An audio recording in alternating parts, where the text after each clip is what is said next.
Okay, so what we'll do is we'll review the past year or past semester questions in this session now.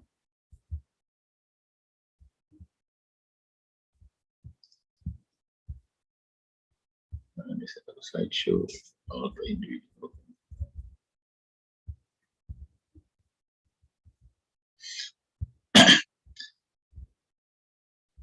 Okay, now this we're going to look at the January 2021 semester. That's just last semester, the previous semester, all right?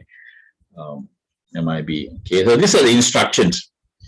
You'll get the similar kind of instructions when you download them. Like I said, many of you are quite new, first semester, is it? So you might not know how to go about doing it. This thing, right? They were in the last semester. What type of exam you had? Was it the SOFI exam, SOFE, or how? This is my first time for exam also, but last term I heard it was SOFE. Okay. Now, the last semester, what they did was they had the SOFE system, which means you have 3 hours to answer the questions. Which means you just log in, and within 3 hours, you have the answer, and you've got to upload it back again. So that is how the system was. Only 3 hours only. So this time when I asked them for some area of focus, they said, Mr. Franklin, this year, this semester, we're not going to do that. We are going to give what they call take-home exam. So a take-home exam is what you're going to get now. Those days, take-home exam, they give you 1 week to go and answer. So then now what they do, they even shortened it to 1 day, 24 hours. So what you're going to get this semester will be a take-home exam for 24 hours, which means within 24 hours, you've got to upload back the answer, right? Okay, so let's look at the instructions. This is the previous semester one now. All right, plagiarism in all forms is forbidden. Students who submit plagiarized assignment will be penalized. That means when you answer the questions, don't just copy straight from the internet and then just put it in.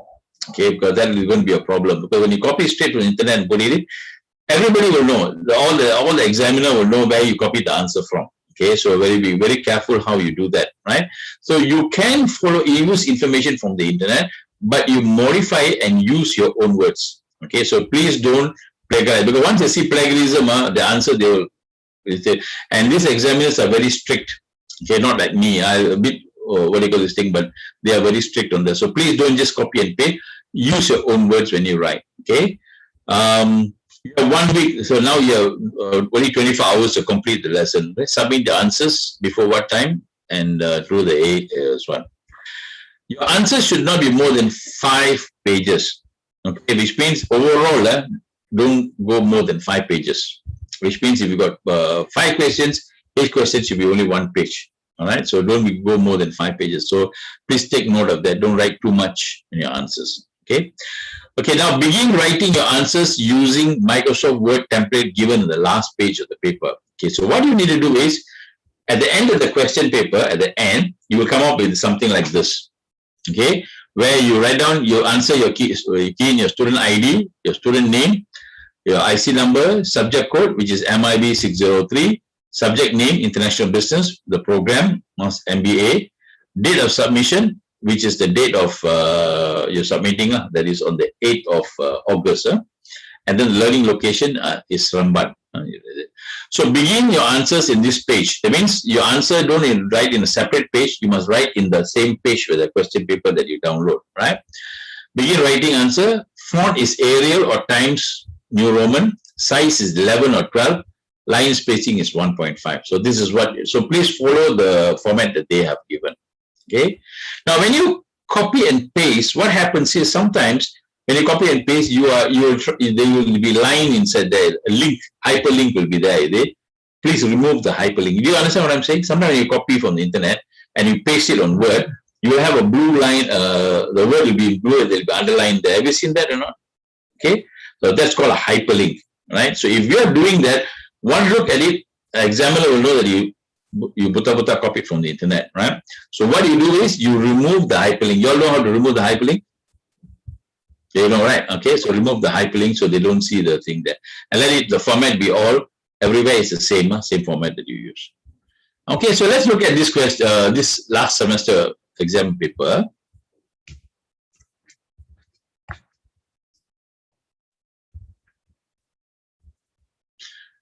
Okay, now let's look at this question.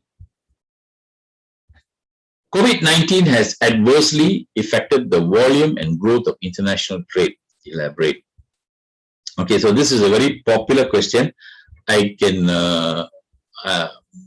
sure there will be a question like this but your assignment also we have a question similar to this, right? Isn't it? Assignment also talks about COVID-19 and international trade. Okay, it talks about supply chain, right? Okay, so how would you answer this question? How would you answer this question, Anu?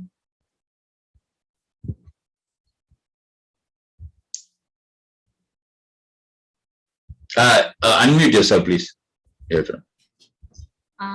Okay. First, I elaborate about the COVID-19 affected start from when. Okay. And, what is the current situation is going on right now?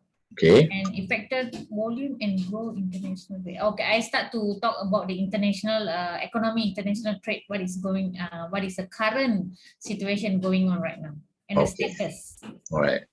And then maybe you can talk about what is going to happen in the future also, what is expected. So that could be the thing.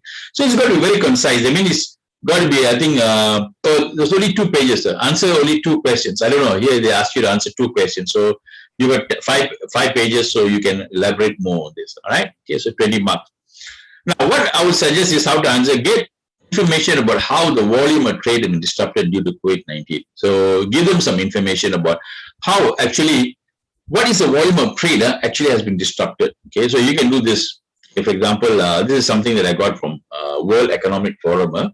The World Trade Organization predicted that the world merchandise trade would plummet between 13 to 32% this year. Okay, this is 2020. So they have actually, forecasted, you can say, because now we are in 2021. How are you going to write about something that is 2020? So you can write something like this. You can say when the pandemic started in 2020, the World Trade Organization predicted that the merchandise or the world trade could drop. You don't use the word plummeted, could drop between 13 to 32% in 2020. Okay, so that is what their forecast was like. Which means there's going to be a huge drop. Then after that, what do you do? Okay, so maybe a graph. This is a graph that I've taken. Okay, it talks about what actually happened. Like, for example, in February, you see the trade drop, especially China. China is one of the world's largest exporters that we know, right? So China's trade drop, huge drop. You see how it jumped down, in February because of the COVID was very huge at the time. Also, in February they dropped, not also because of COVID, but back February is when they had the Chinese New Year. Okay, during the Chinese New Year, you know how China. I think 10-20 days, the whole entire production all drops during that time. I'm sure you all are aware. I know when you all import from overseas and all that, during the Chinese New Year time, and that 10-20 days is totally up. Right? So the whole volume of trade dropped tremendously, dipped down. And then after the pandemic, it slowly started, coming up and come back to, they got pre-COVID levels. It came back to pre-COVID levels in July of last year. But other countries all drop also here. They drop later. Okay, this is a chart that explains to you how the pandemic hit exports. All right, so this is something. So you don't have to put the graph, not necessary to put the graph. Okay, but what you could show, you can just take some information from there, right? So what are the things that have happened? Okay, next, all right, what are the disruptions? So you write about what are the actual disruptions that has taken place, right? So we saw that how supply chain has been really disrupted. One of the things that really actually happened is the supply chain has totally been disrupted. And because the supply chain disrupted, what happened? There's a delay, in the production of goods. Okay, so you can give an example. One of the examples that you can give is, I have an example of iPhone. Remember, we talked about iPhone, right? How iPhone, you talk about supply chain, is manufactured all over, all the parts, come from all over. When you talk about when we talk about globalization, we talk about 2 aspects of globalization. Remember, globalization of markets and globalization of production, which means whatever products that has been manufactured is manufactured all over the world, and is brought and all the whole entire final product is manufactured in China. But the components are all manufactured or shipped from different places like Japan, Italy, USA, Taiwan. Okay, Taiwan is what does Taiwan produce? What does Taiwan produce? Semiconductor. Semiconductor. Okay. Now, you see today, there's a huge demand for semiconductors in this world today. Why is that so? Remember I talked to you, right? There's a huge demand for semiconductors. So today, for example, it's difficult for us to get shipments because of computers and things like that. Everything that we use uses semiconductors, right? Isn't it? And because of the what you call shortage of semiconductors, it has totally disrupted businesses everywhere. I mentioned to you, I think last week, that even a car company like Hyundai has stopped production. Not just stop, cease temporarily because they can't get enough chips. All right.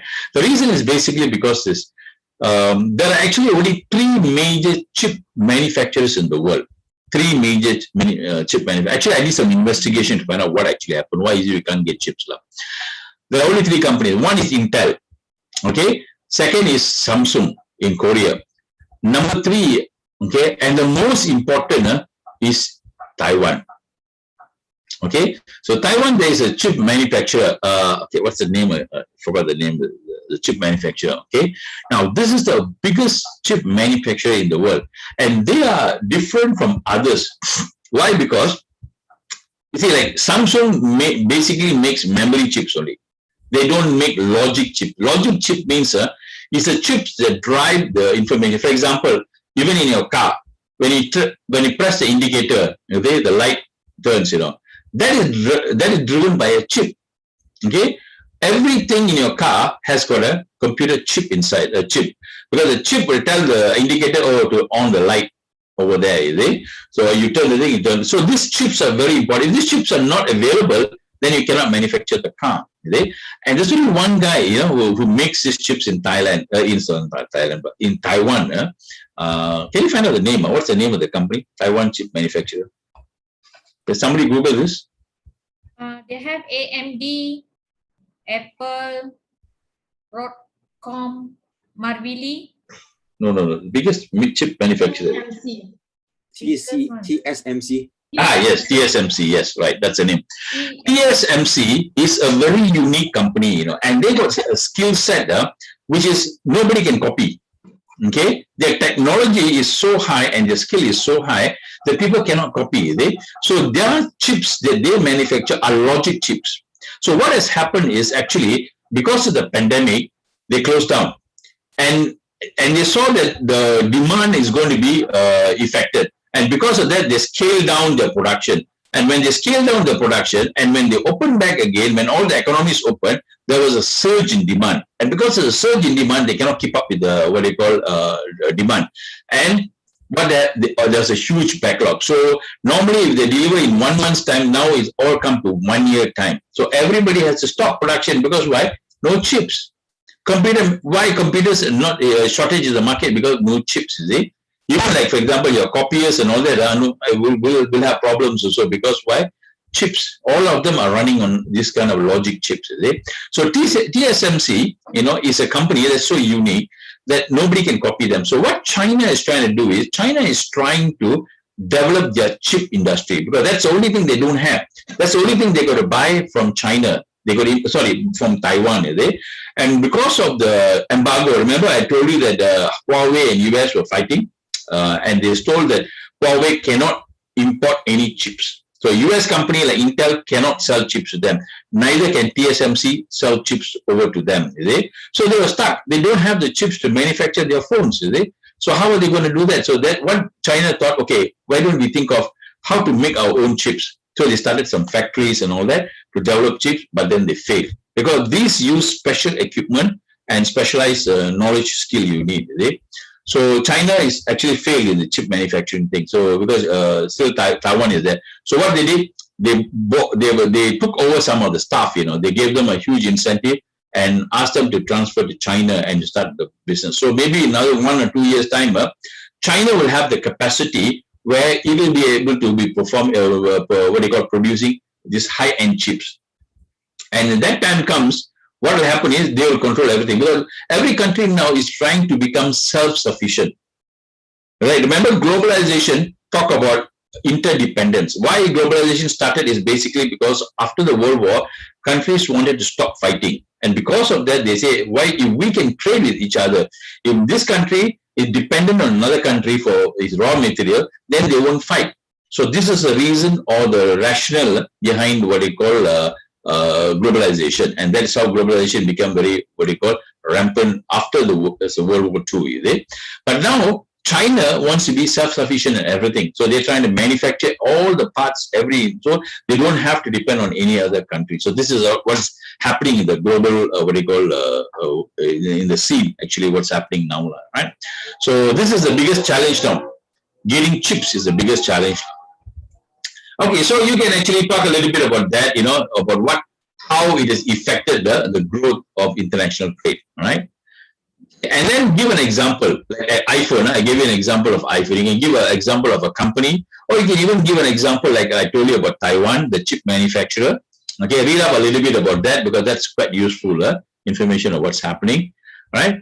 Talk about future of world trade post-pandemic. Okay, what can happen after that? What is the world going to look like after the COVID-19? Because COVID-19 actually changed people's perspective.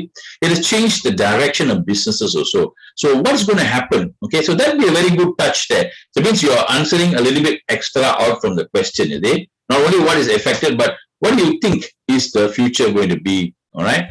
Now, how is the supply chain going to be? Okay, so according to many experts I've been listening to, they said the future is you need to diversify your supply chain. You cannot depend on one supplier. Because if you depend on one supplier, if there is some kind of effect happen, some kind of something happen, then it's going to affect your production. For example, do you remember a few years ago, Thailand had floods? Do you remember that? Huge floods in Thailand. And Thailand is one of the biggest manufacturer of Toyota cars, is it? And because of that, all the car production was disrupted. So the stock, people couldn't get stock from there because of the floods, because it depends on one supplier. So what is going to be, we are going to be diversifying our supply chain. So we're going to have it in different, and then what is going to happen is supply chain is going to be more regional or maybe local. You're going to source for more local, what they call suppliers, and in order for you to be self-sufficient. So if at all another pandemic or maybe another crisis that affects will come across the supply chain is going to become resilient, right? So how do you make it more resilient in the future? This is the question that many people are asking, right? Because the pandemic has affected the supply chain, and supply chain has affected what they call global trade. Global trade is raw material coming from different places. That's called trade, is it? And that is affected, and that's basically the supply chain, right? So this is the question that might come, because basically, everybody will talk about this. Is a more popular question. So please prepare for this, some information on this, all right? Now, question 2. There are many modes of entry for international business. Discuss the advantages and disadvantages of exports and joint venture. Okay, now, what should you do in this question, Jenny? How should you approach this question? How do you approach this question?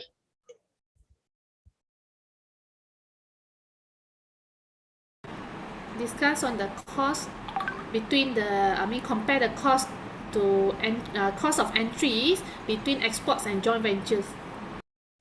Okay, it is not only the cost of entry also.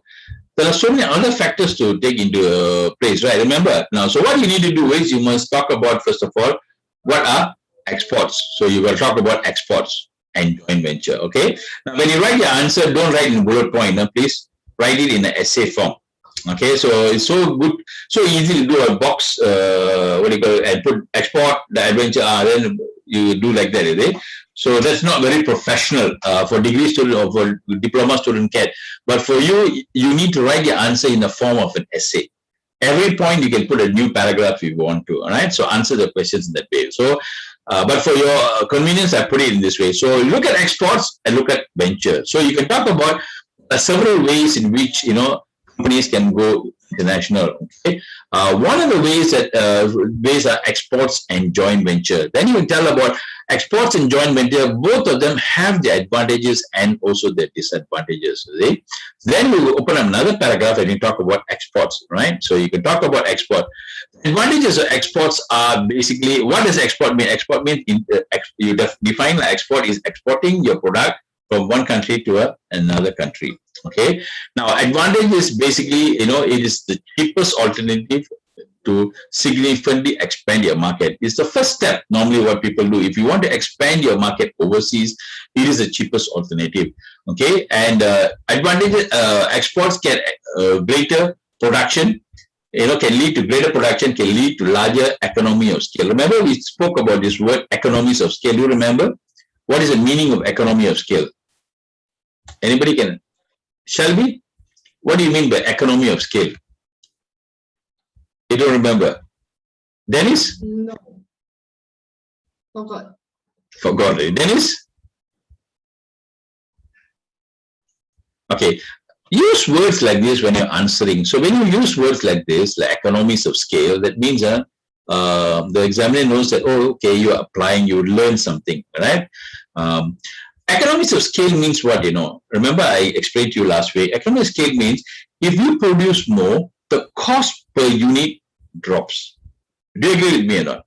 When you're manufacturing more, the cost per unit drops. That's called economies of scale. For example, if I am doing nasi lemak, okay, give you a simple example, right? Now, if I do one nasi lemak, or if I do 10 nasi lemak, okay, the cost is more or less going to be the same. You agree with me? Right. So if I only do one nasi lemak, I'm wasting, So I might as well do 10 or 20 nasi lemak, then the cost per nasi lemak reduces. Okay, so that's basically called economies of scale. That means when you scale up your production, you will get an economy cheaper, right? A price per price of your goods reduces. So what happens is, now in Malaysia, let's say for example, the local market, I can only sell maybe 100,000 goods. That's all. But my factory actually can produce 1 million products in a month. So actually, I am not efficient in my manufacturing purpose. So what I can do is I can manufacture more, and the extras I can export it to other country. You see? So when I do that, what happened? The cost per unit drops for me. So I make more profit. Right? Remember, write that down. Economies of scale. You will gain economies of scale by exporting. All right? So that's one other thing. Now, what's the disadvantage? Okay, the disadvantage is you got no control over the sales and distribution of the product. So, for example, when we distribute the product overseas, you have no control. For example, remember I told you when we were first doing work in Indonesia, what my company did was we exported. Okay, so what I did was I went over to Indonesia, did some trade shows, and I found out some people that were interested in to sell our market our product. So when I found that, what I did, came back, talked to my CEO, and then what we did, we exported the product over to them. So first time we exported about 100 set units over to them. Okay? But what happened is, we had no control over the sales. So after 1 month, after 2 months, there was no repeat order. So that means why they were not selling the products. So we have no control over the distribution of the product. So that's one of the disadvantages of export. Okay. Now, administration cost due to shipping was expensive because when you ship it, there was delays. Okay, there was delay in shipping. Okay, so that was a problem. And then we might even have forex losses because when you ship it to them, by the time they pay us, there is a change in time. For example, when we first invoiced them, at that time US dollar was $4 to four ringgit to a dollar. But when they pay us back, now US dollar is 4 ringgit 20 cents. Now the price has gone up. The forex rate has gone up, and that also caused some forex losses for the company, right? So because of that, it's very important for us. These are the disadvantages that phase line, right? Okay, now joint venture. I want you to help me on this. What do you think is the benefit of joint venture? Shall we? Or Dennis or Faisal, anybody? Sharing the technology. Very good. So when you do joint venture, you share the technology, right? Okay, you can share their technology because maybe you don't have the technology, you maybe have the manpower, but they have the technology, so you can actually leverage on it. You don't have to recruit people, right? Okay, good. Some more. Anybody think? Very is common sense, huh? All of you in the business world, like Yani, what do you think? Joint venture. What's the benefit of joint venture? Sharing of the Sharing. Yes, Selvi. Sharing the. sharing the risk. Very good. Sharing the risk because you're not you are going it alone. Huh? You share the risk, like okay. Very good. Some more. What do you think the benefit of a joint venture? When we joint venture with the Indonesian partner, what is the benefit that I get? New market.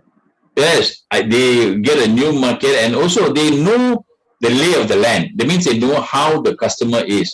They understand the customer behavior better than what we know. And also they have a network. Okay, because they already been in the business for a very long time or similar kind of business, so they already have a network. So instead of we going and starting a business, setting up a company, a subsidiary. Remember, subsidiary is one of the way that you can enter inside, right? Rather than doing that, I might as well invest, joint venture with them, and they already have a network. It's easier for me to penetrate into the market. So joint venture is one of the good ways, right? Okay, advantages, huh? Better idea of the local network and parties. Okay. Now, what do you think is a disadvantage of joint ventures? What do you think is the disadvantage? Jenny, what do you think is the disadvantage?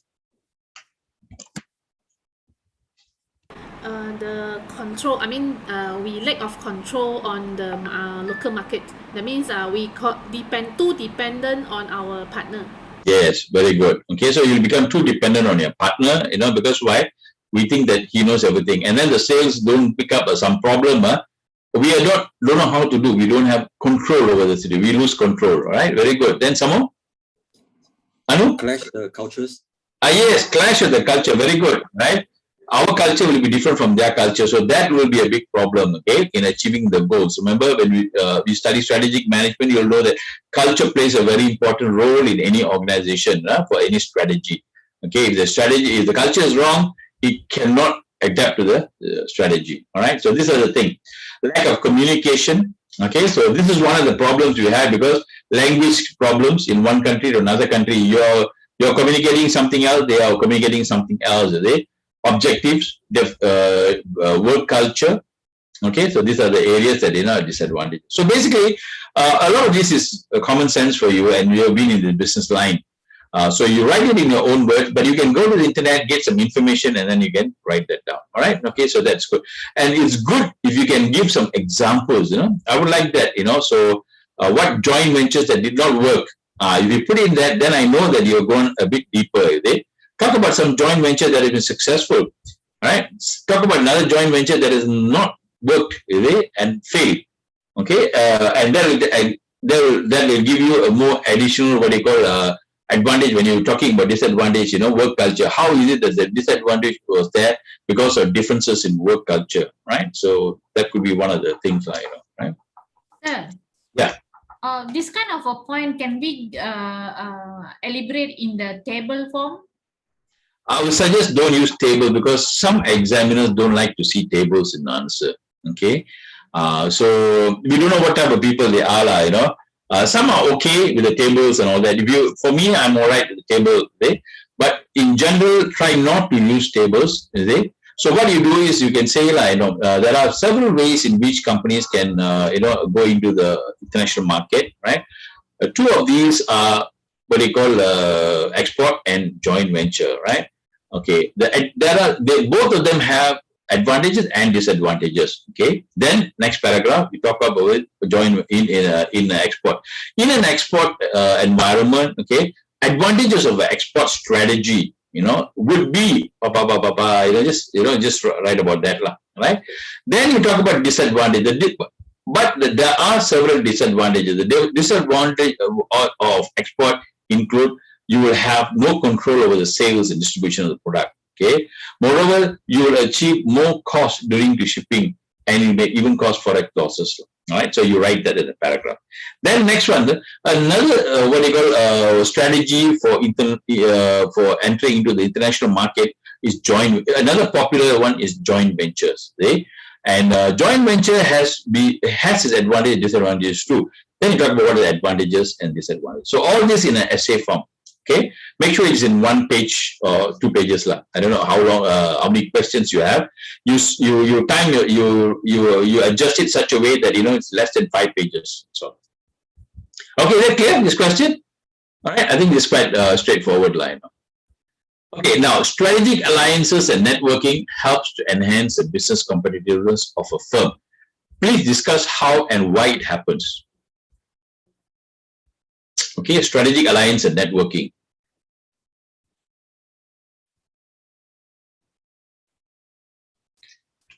How do you answer this one?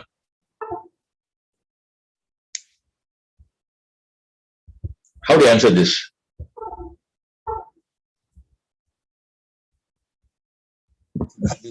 Why is strategic alliance and networking? Yes. So you talk about what defines strategic alliance and networking, right? So the first one paragraph, you talk about what is strategic alliance, right? Okay. Then you talk about why, how it enhances what you call a business. So you can give an example here. We talked about DG and strategic alliance, DG and what do you know that DG and what company? Celcom, Axiata, recently they had a strategic alliance, they merged together, right? So talk about companies that has got strategic alliances and talk about what are the benefits of strategic alliances, right? So if your strategic alliances, is similar to joint venture is also a part of strategic alliance. So you can actually pull some information from earlier where you talk about the benefits of strategic alliances, right? The strategic alliances can help where one company is not competitive in one area, it can help you to gain competitive advantage to another area. See? So that's a benefit of what you call strategic alliance, right? I will add in some information later on when I'll upload it to the, what do you call this thing. Let me see whether the strategic alliance.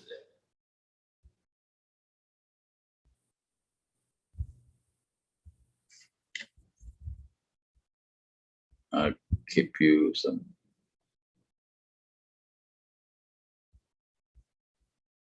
The benefits of strategic alliances.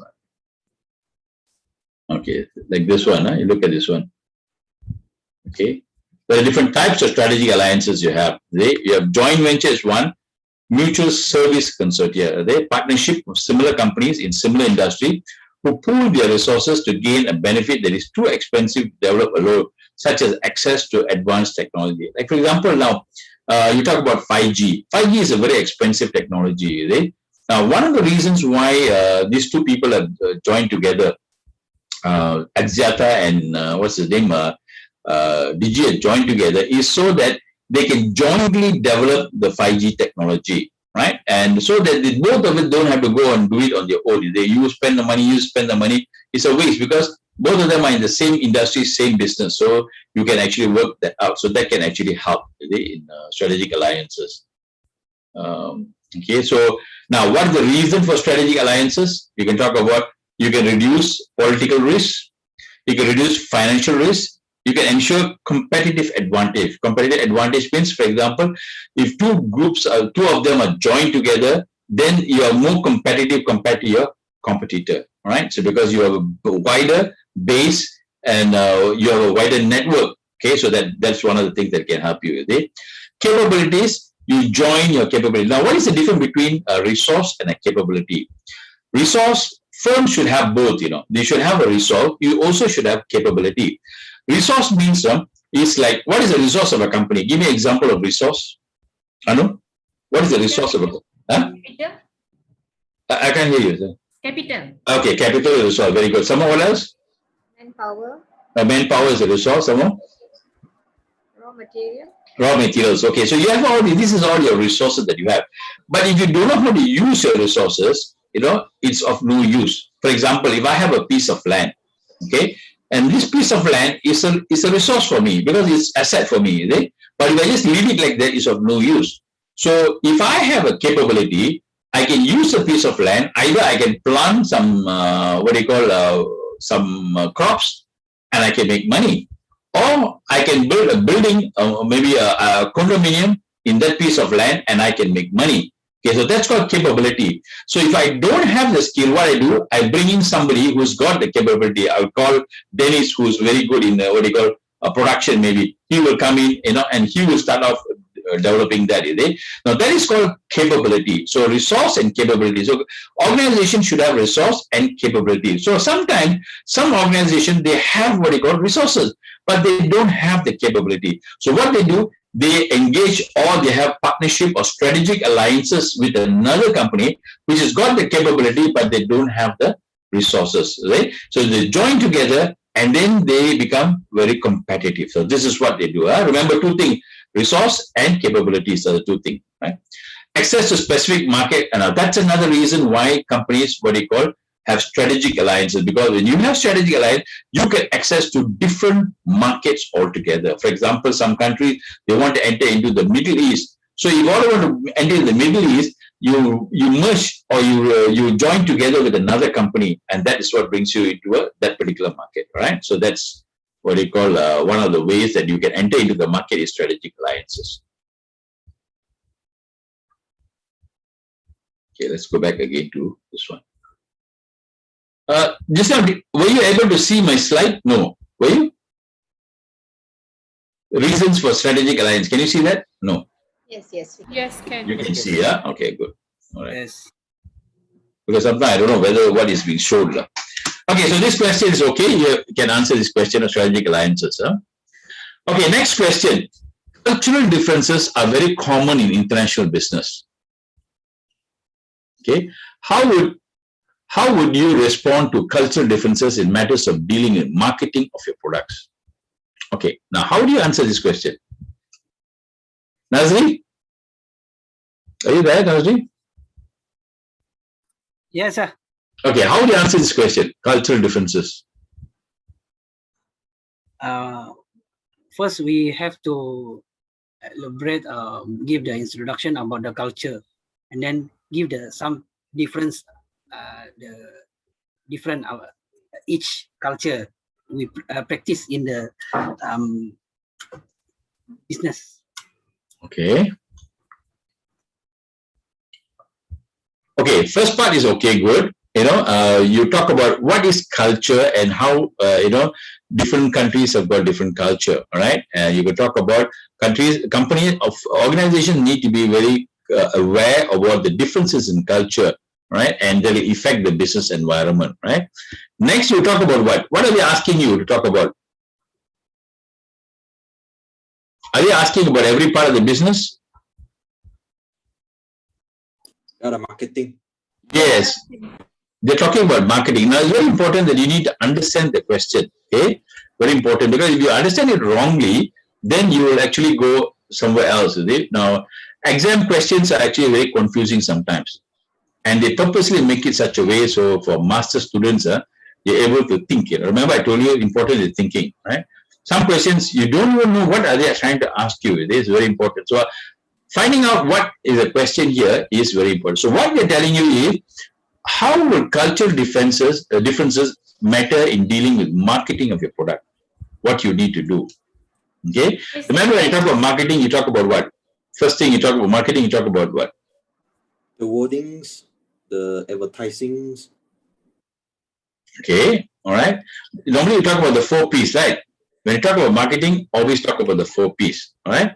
Now, cultural differences, you can answer this in this way. All right, you can answer this in product. Okay. So when you talk about marketing, you talk about, first of all, you talk about the product. In some countries, different need different products. Am I right? Isn't it? For example, you can come up with an example of, remember we spoke about beef in India. Do you remember that? Beef. In India, beef. So how that, you need to have different type of product for different country, because the cultural differences in different countries are different. In some countries, you cannot use pork. All right. So you can give an example of how McDonald's has got a strategy of changing the product, when it comes to different countries. All right. So that's called marketing. Right? Then the next P is talking about what? Place. Okay, place. All right. Now, place means what? What does place mean? What does place mean? Strategy location for the making marketing for the product. Okay, now when you talk about place means it talks about answer the question, how can I get the product? How can I get the product? So that's very important. Okay, now very important. How can I get the product? See, how where you buy a product is different. In some countries, they like to buy online. In some countries, they like to have shops, stores. In some countries, it's different from different countries. For example, McDonald's in some countries is okay. How we know McDonald's? We have restaurants, right? McDonald's restaurants, right? So in some countries, like in South American countries, they don't like. They are very. They like to fast food kind of thing, in the sense that they don't like to sit down in a restaurant. They like to tap out, pick up, and go. That's the kind of culture they have. In some countries, like if you go to Europe, they don't like fast food. They like what? If you go to Europe, you see they like cafe. They like to sit down relaxingly, and then they like to eat. So when you are doing business in different countries, you have to have a different, according to the culture of the country, you need to follow according to that. So in McDonald's in countries like Europe and all that, they have more of what you call more relaxed kind of environment. People can sit down and eat. But in certain countries like in South America, they got very small places where people can pick up and go. That's more towards the kind of culture that they have. So different countries, they have different kind of culture that they want to follow. Maybe you need to do a little bit of research on this to find out what is used in different type of countries. Okay, so you need to have a different kind of. For example, another example I can give you is IKEA. Okay, now IKEA, you talk about products. Our cupboards. The way. Okay, let's say for example in your cupboard, how do you hang your clothes? I know, how do you hang clothes in your house? In the wardrobes. Yeah, wardrobe. How do you do? You hang it like that with the using a hanger. You use a hanger, right? Okay, fine. You use a hanger. But in Europe, they don't like to use that. They like to fold the baju and keep like that. So that means if you are manufacturing for Europe, you have to have a different type of product. Yes. You're manufacturing for Asians. No, Asians have a different culture, the way they like to hang their baju, they like that. So IKEA has found that out, they've analyzed the market and they found that out, and they have a different product for a different market. So that's called the 4P, the product part. All right, we talk about place. Next is what? Pricing. P, right? Pricing. Okay, now we looked at also in your notes, you can find pricing also differs from country to country. Okay, it differs from different country to different country. So in some countries, the price has to be very low because they are emerging markets. Remember the word emerging. What do you mean by emerging market? When I say the word emerging, what does it mean? New or developing. That's the right word. You don't use developing anymore. Now we use the word emerging market. So in emerging markets, what happens is basically they don't have a lot of cash, or they don't have a lot of disposable income, so they need cheaper product. For example, India. When you talk about medicine, did I give you the example of medicine? When I went to India and I bought medicine, so medicine in India was so much cheaper than what is there in what I can get in Malaysia.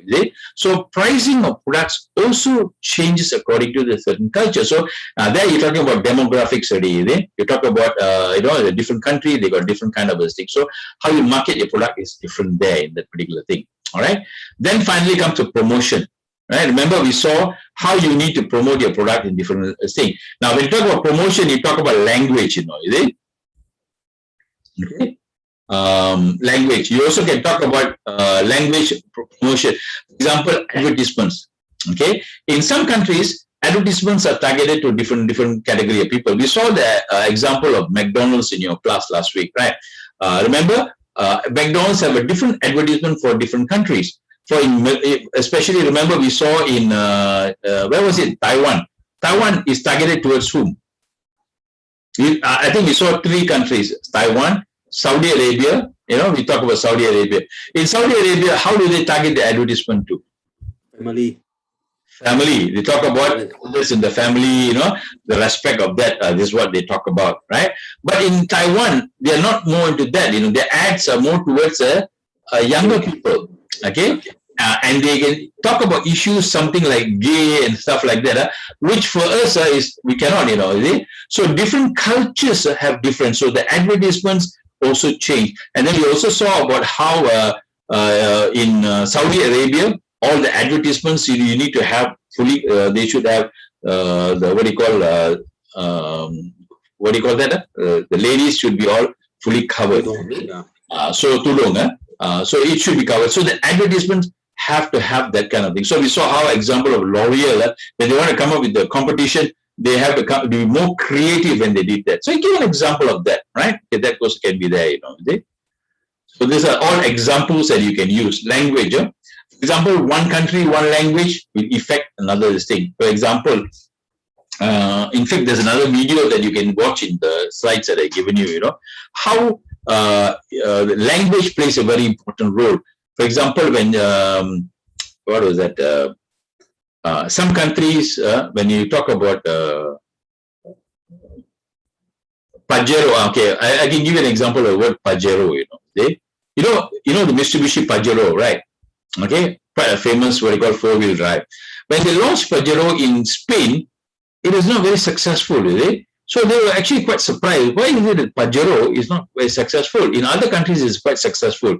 And then they did a research to find out that the word Pajero has got a bad meaning, Pajero means shit, Shit, is it? So, I mean, do you want to have a car named shit, you don't want that, right, isn't it? So the name actually caused a problem because language, So what works in one country will not work in another country. All right. So cultural differences, language differences have caused a lot of problems. And people then they found out and they changed the name from Pajero to some other name. Right. There are so many examples you can see. You can read about IKEA. IKEA got very funny names, right? I mean, if you go to a shop, you have very funny name for IKEA, the product. Have you seen that? Right. What happened was when they went to Thailand, okay, they got the same names, And then they found out in Thailand, all their names, most of the names have got a bad word, It got a bad word in that the meaning of the word has got another bad meaning in the country, And they had to change the name for Thailand, So it's a bit different. So you can do a research, Google and find out IKEA in Thailand, and then you talk about names, So these are all what challenges that companies had in marketing the particular product. Okay, so when you talk about marketing, talk about the 4 P's of marketing, right? So you won't go wrong there, right? So these are areas of language, purchasing power. We talked about purchasing power. Some countries have got low purchasing power, like India and other countries, where products are sold at a cheaper rate. Okay, tastes and preferences from one country to another country is different by the way they like it.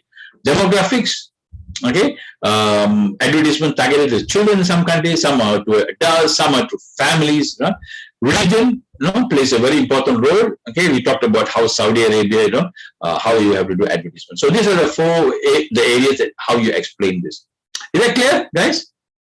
Right. So I talk about tomorrow they might not. The next the exam question, it might not talk about marketing, but you might remove the word marketing and talk about other things. Is it? How does culture affect international business? Maybe they talk like that. Okay, so then also you can use the same thing, but don't focus on marketing alone. You talk about all the examples are still valid, but you tweak your question in such a way that is. So the examiner might change the question, modify it a little bit. All right, so that's the thing. I'm doing this so that you all can prepare. So when the exam comes out, you know already what to do.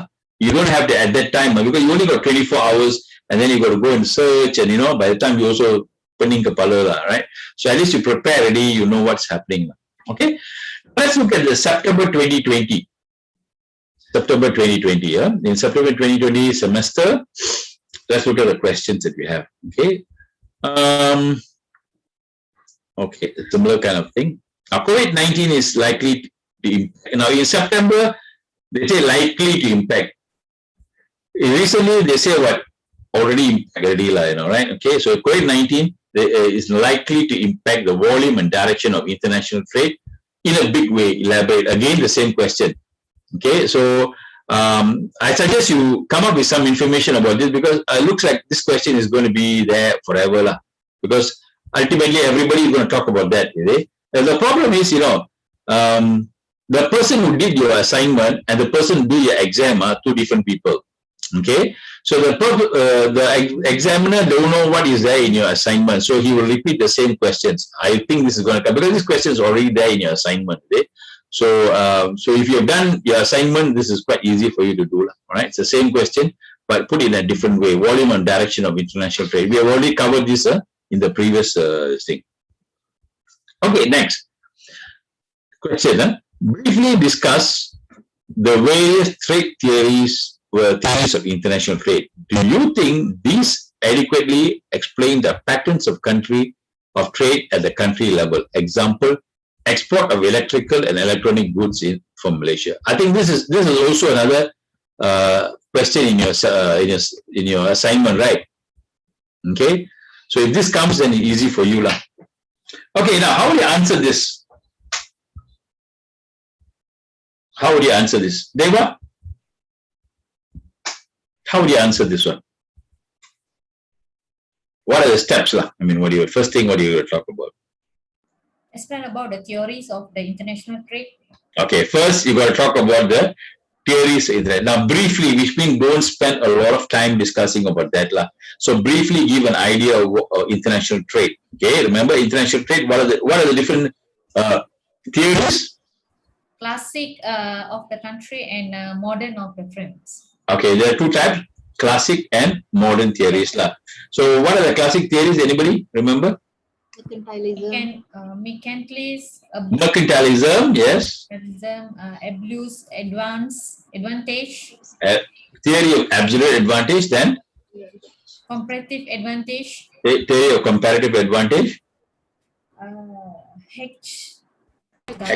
Hexaolin theory. We call it HO theory. Then you have what? Modern is a country similarity theory. Okay, so Porter's five forces theory, not five forces, Porter's diamond theory lah. Porter's diamond theory. Okay, so now first paragraph you talk about, or first section, what you do, you talk about the different theories, briefly discuss what is each one of it lah. All right, okay, so that's the they don't elaborate too much. Now remember, don't cut and paste, copy from somewhere and then put it there. And the examples that you give, try to give more Asian examples. Okay, when you go internet, remember, you'll find a lot of talking about different things like try to give more Asian examples in your answers, right? Because whatever example in internet, they'll give you some other kind of thing. Try to give more what you call local, easier to explain. Okay, next question is what? What's the next part of the thing? First of all, trade. Then second is what? Do you think the theory adequately explain the patterns of trade at the country level? Okay, now what you got to do is, do you think that these trade theories explain the patterns of trade at the country level? Okay, now that's the next question. They've given an example, export of electrical and electronic goods from Malaysia. Okay, so now what they're telling you is they want you to focus on this area. When you give example, focus on this particular area.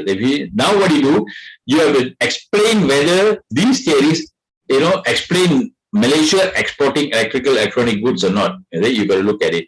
Now, Malaysia has the second highest. What is our number one export in Malaysia? What is our number one export in Malaysia? What is Malaysia's number one export? Oil. Yes, palm oil, right? That's our number one export.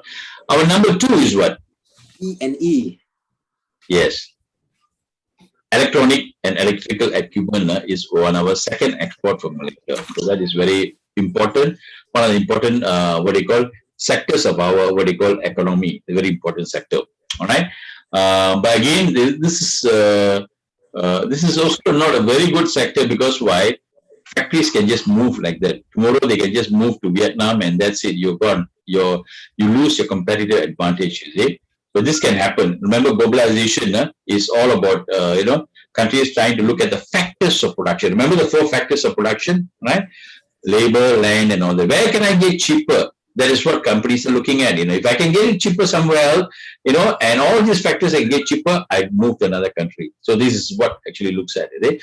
So this is what so now you will talk about why are we exporting goods, electronic goods from Malaysia? Why are we exporting? Okay, so this is what. So use a theory to explain this. So which theory you think you can use?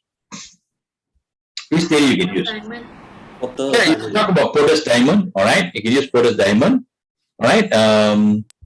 Okay, how can you explain Porter's diamond? Remember, Porter's diamond has got how many? Okay, these are the theories. Mercantilism, absolute advantage, comparative, all in.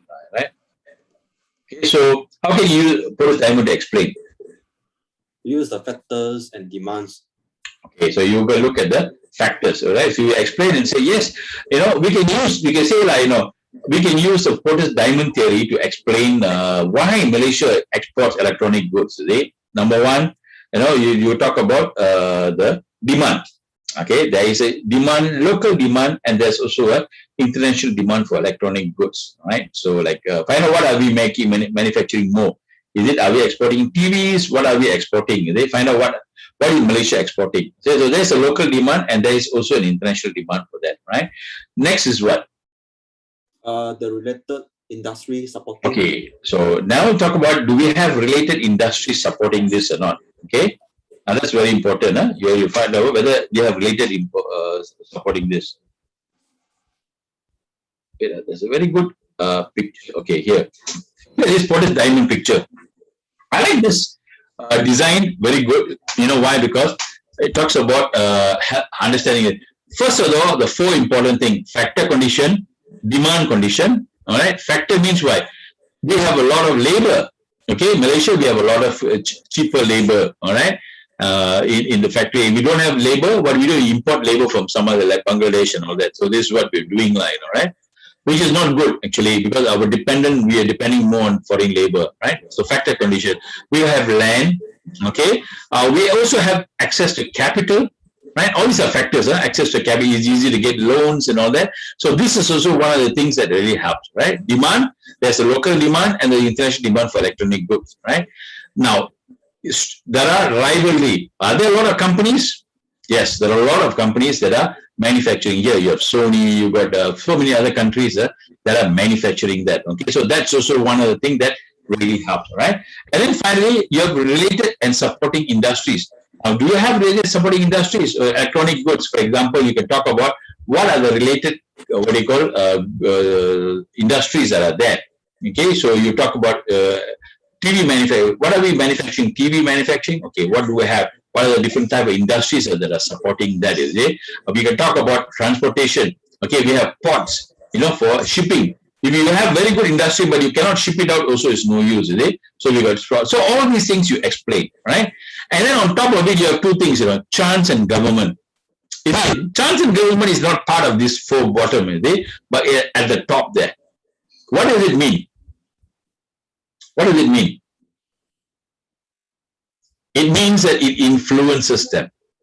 It influences, right? So it influences. So the government is also supporting, industries like this. Why? Because they are giving a lot of incentives to companies for FDI. So if, let's say, for example, a foreign country, a company wants to make a plant in Malaysia, in Johor or in Seremban, they want to open up a plant. Government gives them a lot of incentive, like tax incentives they provide. Okay. They also provide tax incentive. They also provide soft loans for them. What other things that they do provide? They provide what other things do you think government provides to them? There's a lot of other incentives that government provides. So to foster, to encourage foreign direct investment, FDI. We talked about FDI last week, right? And then you have something called chance, So what does chance mean? What does chance mean? Working? Get a job? No, chance means, no, you're not talking about that. See, what we're talking about is, why is Malaysia exporting electrical goods, You're using a theory to prove that. You're using a theory to prove that. Okay? So you can say chance means also because of luck, timing also can be, chance, is it? There is an element of luck or timing, or maybe Malaysia, we have a lot of land, okay? We have a lot of labor, so that's good. Remember, I gave you an example why Singapore is one of the #1 port in the world. Why is Singapore one of the top port in the world? What is the reason? Location. That is chance. It just so happened the location is excellent, is right in between the east and the west, is it? So it's an excellent place, and that actually benefit them. And that is why the business that is coming in from the port is very good. All right. So you can use what you call the Porter's diamond to analyze, and find out whether the, is correct or not. Why is it that this country is able to produce that? Okay. So you can use this one to explain this.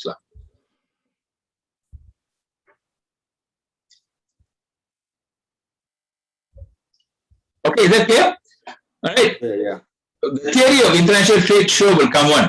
All right. So please take note of that. Theories of international trade, and so study up a little bit of that. So you don't have to explain a lot in the first section. Just talk a little bit about what is mercantilism, absolute advantage, comparative advantage, hexaolane, and Porter's diamond, right? And talk about new theory and old theory. Okay. We also, I think this question we already done. Strategic alliances and networking help to enhance the business competitiveness. We have covered this already, right? Okay. Is here they will always copy some question from the previous paper one, right? So it's good that you can go through the review this, so you actually are okay. Discuss the various entry modes. Again, repetition. This question is repeating again. Discuss the various entry mode in international business and highlight the advantages and the disadvantages of each of the entry mode. Okay. What are the different entry modes that you have? Do you remember? What are the different entry modes? Importing, exporting, joint venture, and setting up the subsidiary. Franchising. Okay, yeah. So exporting is the easiest way. Then you have licensing or franchising sometimes. Okay. Then you have joint venture, and then you set up the wholly owned subsidiary. Okay. The cost also increases from exporting right up to setting up. Is the most expensive, what you call, model or the option that a company can choose. Right. Now, what you do is now you explain each thing about exporting. Right. Discuss different entry mode. Okay. Advantage and disadvantages. So you talk about exporting mode. What is the advantage? What is the disadvantage? Licensing. What's the advantage, disadvantage? Joint venture. What's the advantages? So we are actually earlier question. We look at exporting and joint venture, right? So licensing, you got to look at that. Okay, let's talk about licensing. What's the advantage of licensing? What do you think is the advantage of licensing? Fast entry, low cost, and low risks. Yeah, low cost entry. Yeah, good. Okay, low cost entry. Then second, low risk. Low risk, because you are not taking out the money and pumping into the particular country, is it? So you don't have to worry whether what is the situation, of the country, whether is it going to be economically stable or what. All you need to do is get a right partner there who you can license your product to. All right. Okay. So that's one of the things. All right. Good advantages. What is the disadvantage of licensing? Less In terms control. of profitability, Yes. Okay. Your profitability will be reduced because you only collect royalty, right? You're not collecting more. So your profitability is reduced in the licensing model. Okay. Next, Samo. That's a negative thing or Create disadvantage. competitions in the market. Dennis? It create the competition in the market. It will create a competition in the market. Yes. True. Okay. You can create a competition in the market. So what happens is, if McDonald's get into a country, of course, you can find KFC, all these people are going to go into the market also. So that's going to cause a competition in the particular market. All right. You have no control of your business, right? And the disadvantage would be sometimes some people can actually destroy your brand. Reputation. Yeah. Reputation, right? Isn't it? In some country, it's gone down the drain very bad, is it? It doesn't really work. For example, you talk about A&W in Malaysia. Now, do you know A&W is the first franchise that ever came to Malaysia? A&W, I think it was the 1970s or 80s, right at the early stages. But until today, that franchise never take off. Companies like KFC is very good, others are good, but they never take off because the company that bought over the state, they have never really expanded on the franchise. Right? So that's one of the problems that it can happen. Right? But in some other countries, they're doing very well. I think in Indonesia, remember there, A&W is doing quite well over there. Right? But in Malaysia, no, not at all. You hardly find A&Ws. You don't find them crowded. You don't have that. So that could also happen in a licensing environment. All right, good. So, okay, setting up a wholly owned subsidiary. What's the advantage of that? You set up your own subsidiary. What's the advantage of that? Okay? Own the whole profit. Okay, the whole profit belongs to you. You don't have to share the profit with anybody else. Okay, good. What else? The good thing about holding a own subsidiary. Gain local Easily to marketing, control. market knowledge. Yeah, you gain market knowledge. All right, you gain more control, more control of the situation, right? You gain market knowledge. And what else? New market. Yeah, you can get a new market. You're going to the new market, but the choice is setting up a whole subsidiary. You have more control. Okay, you have more profits. It's more profitable for you there doing that. Okay, what else? Local, we can find a local employee. Local what? Local, It's okay. You explain and I'll see whether the right term comes in. What do you mean by, what are you trying to say? like an insider who are employee locally. Yes, so you can get local employees there who can give you idea about the local market. So basically, they know how to go about doing. They know how to go about doing the work because the local people, they got local language. They know the people, so it's better rather than you are exporting from some other country. We don't know whether they like the product or not. But you have here people who are local people there engaged, and then they are running the business. So they know local. What do you say? Okay, another good thing about setting up a wholly owned subsidiary is you create a brand value. Now, when we set up our office in Indonesia, first we were just exporting. Then we did joint venture. It didn't work out again because differences in culture, working culture, and goals. Then finally we set up our own subsidiary. When we set up a subsidiary, people know that, hey, you have a branch there. Oh, they are more confident to buy a product because your branch is there. They can see you, So you have a physical presence. So the physical presence can give more what you call confidence to consumers, right? And when you set up a wholly subsidiary there, that means also can be you are doing the manufacturing there. So you got costs cut. You have lower pricing, Instead of manufacturing in Malaysia and sending it over there, when you are manufacturing over there, you are closer to the consumer, you're closer to the raw materials today. So which means you have what you call cheaper, manufacturing cost. Okay, your economies of scale is cheaper because I'm getting local people to do that, to manufacture there. So my cost significantly drops. So that's one of the advantages. Right? Now, how about the disadvantage of setting up a wholly owned subsidiary? What's the disadvantage? High cost of the supply chain. No, yes, what is that? High cost of the supply chain if we're doing exporting for the other country. No, I'm setting up a subsidiary there. That means I already set up a factory there, set up an office there. I already recruit the local staff there. All right, so I've done all that. So what's my disadvantage of an option? If I want to choose this option, what's the disadvantage I'll get? Culture will crash.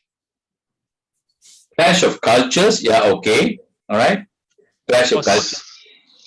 Because the way in our country we do a home country and the host country might be different. We saw that, right? Remember, workers, CEO here different. The objective might be different. Okay, good. Someone? Multiple taxation. Yes, somebody said multiple taxation. Okay, so that can also be a challenge. Okay, very good. Right, Tamo? Higher setup cost and very good. Yeah, that's one of the major factors to consider is setup cost. You want to set up a factory there, you want to set up an office there. Remember, I told you in Indonesia, you got to pay 2 years rental in advance, Okay, not 1 month, 2+1 like what we do in Malaysia. 2 years rental you got to pay up in advance, you see. So that's going to take a lot of chunk of your what you call investment costs, right? So basically that's one of the what you call disadvantages of setting up there, right? Okay, so okay, we will explore all those things, all right? So exporting we saw, licensing we have seen, joint venture and setting up subsidy. So remember, okay, first of all, in this answer you talk about different types. So you told there are different ways in which you can expand, okay, you talk about these other things, and then each paragraph you talk about exporting, then next paragraph licensing, joint venture, and then setting up a whole own subsidiary. So explain like that. All right, is that clear? All in the form of paragraph. Next, cultural differences are again. All right, remember we talked about it in the previous semester question. Cultural differences are very common in international business. How do you respond to cultural difference in terms of dealing with marketing of your product? Same question, they repeat back again. Okay, so you will expect that 1 or 2 questions from what we are going through today will appear in your exam. So so you'll be already well ahead, prepared for it. All right, 1 or 2 will be new, 1 or 2 will be. So I think cultural will come, right? And then another question will be how COVID has affected the international trade that will come. Another question will be international trade theory show will be there, somehow or other. Okay, now let's look at the next one.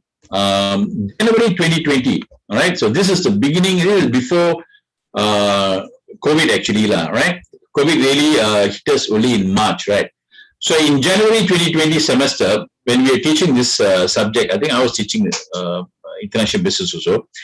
When it came to the March when we were locked down, the exam was in, I think, May was the exam. So everybody was don't know how the exam is going to be. So everybody was like in discussion, thinking what to do, how to come about. And finally, they came up with this format.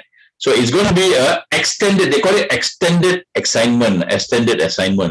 So they give you 20 days, 21 days to complete, Wow, look at that. 21 days. So it's basically, instead of exam, they give you an extended, they call it extended as assignment, They mean something like assignment for you, no exam but assignment, right? They give you 21 days to complete it, right? Okay, so again, same thing, similar kind of thing. Questions are there, So they also have to answer only 2 questions. You don't have to answer all the questions, right? Okay, now globalization has affected the global business in a big way, right? Briefly discuss the major changes which has happened in the past few decades. Right? This is okay. How do you answer this question? How do you answer this question?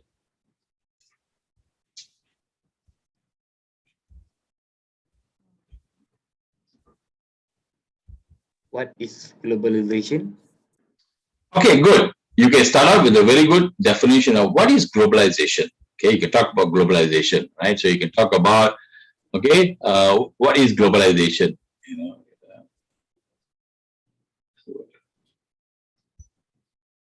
Right? You can talk about what is globalization, the definition of globalization. Okay, choose a good definition of globalization. Okay, and then when you talk about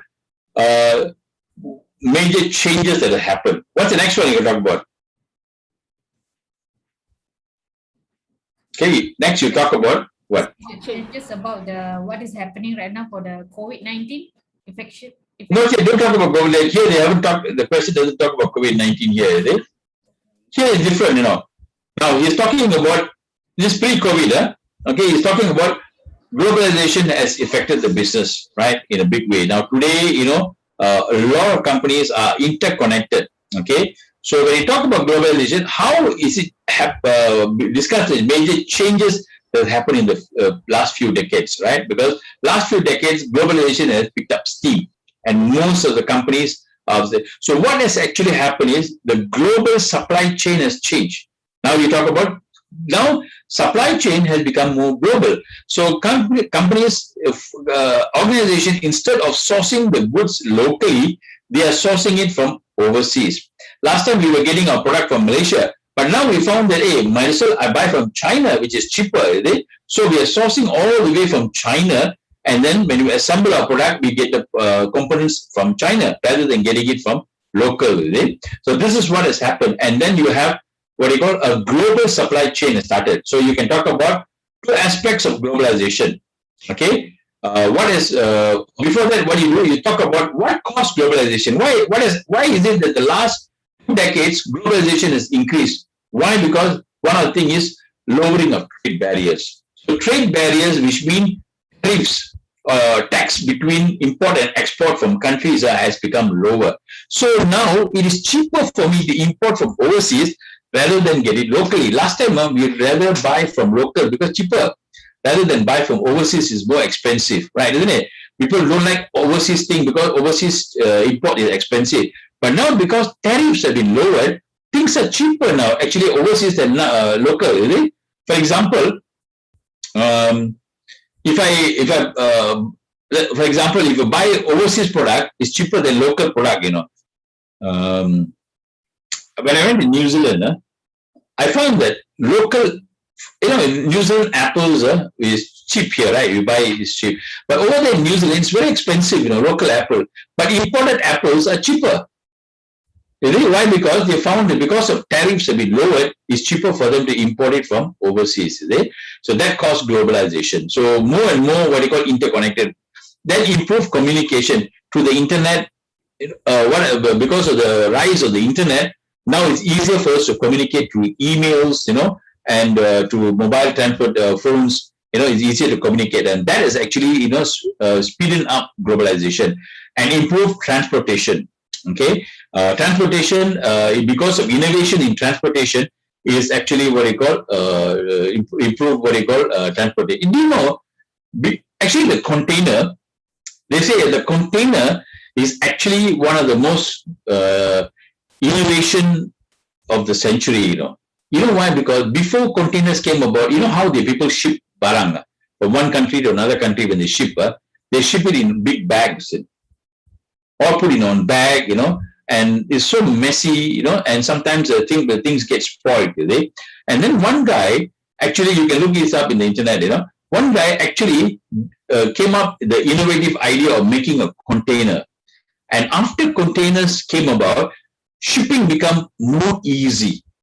Okay, and that's where, you know, ships were easier for them because everything, you just buy a container, put everything into the container, seal it, easy for them to pack it and send it, and that is how actually transportation become what they call more improved because of the shipping. All right, so transportation improved, and this caused globalization. And because of this, today we find there are two aspects of globalization: globalization of production and globalization of market.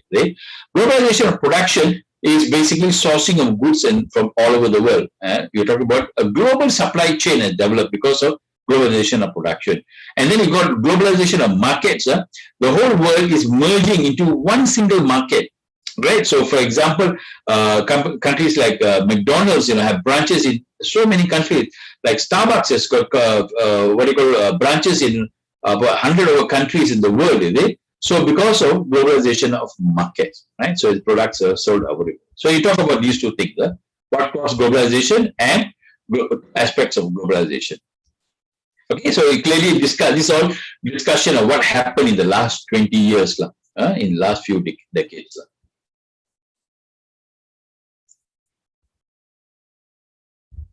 Okay. Now, next question is briefly discuss Porter's theory of comparative advantage in international trade. Okay. This again is talking about Porter's diamond. Do you think it's relevant? It is relevant in explaining Australia importing made or IT services from Silicon, or what do you think he wants you to do here? Are you going to? Should you explain all of this or choose one? What do you think is this one?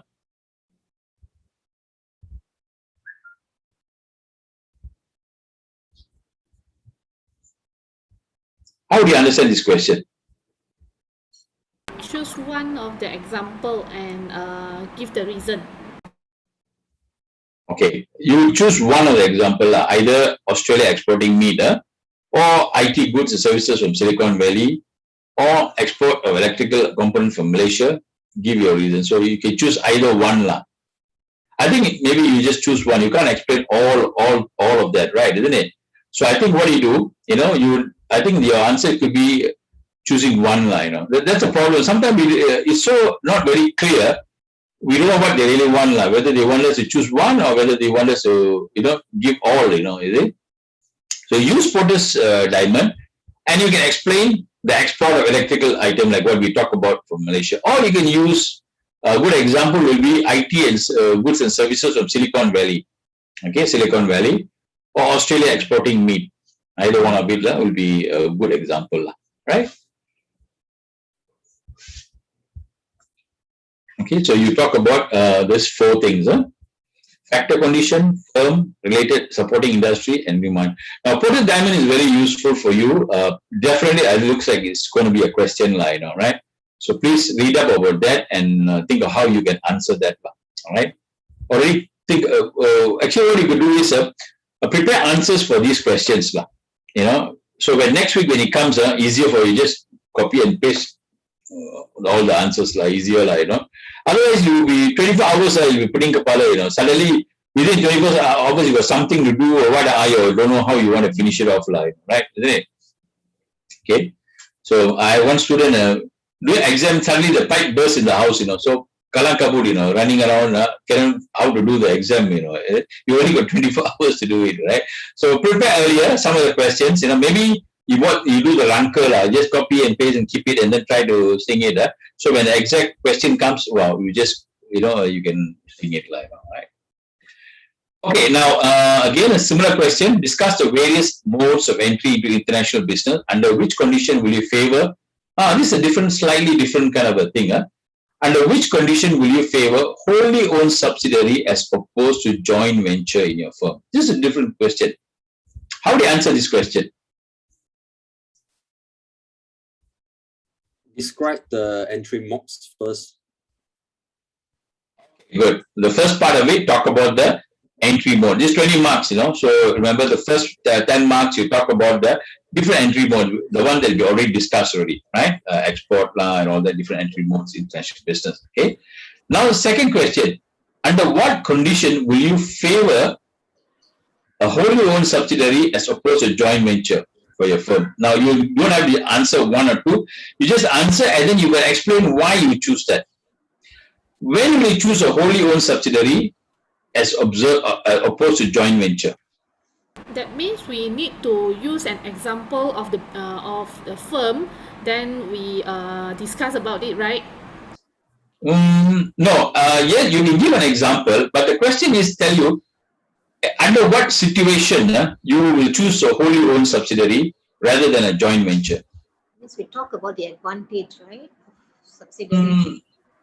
Not really advantage, What kind of situation okay, let's look at joint venture. When do you think you will choose joint venture rather than other option? When do you think you'll choose joint venture? When our business is quite new, maybe we can choose joint venture. When our company is quite matured, then we can choose to have a wholly owned subsidiary. Is it? Okay, yeah, you're right. You're getting on the right path, right? So that means you will choose a joint venture when, number one, you do not have good network in the country. For example, when we went into Indonesia, we are not sure how the country, what do you call this thing is it? What is the consumer behavior, how they buy, what is they like. We were not sure. So we joint venture with a partner which have a better understanding of the market. So when we are not very sure, we will go for a joint venture, right? Okay. That is one of the things you choose. Another reason why I will choose joint venture is what?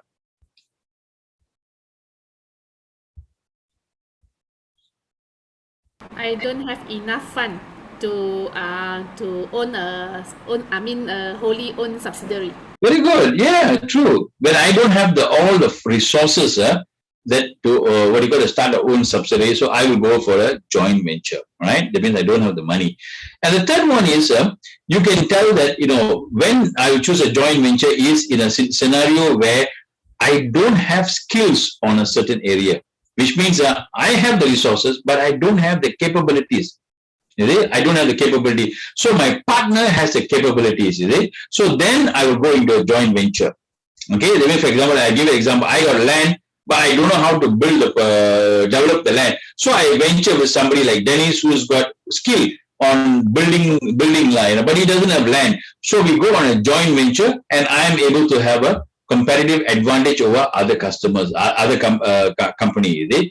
So I will joint venture when that joint company can give me some what do you call strategic advantage. Right? So, for example, other resources or skills which I don't have. Right? So I can do. So when they have a better network, I will do a joint venture. Okay, so this is the reason why I will do a joint venture.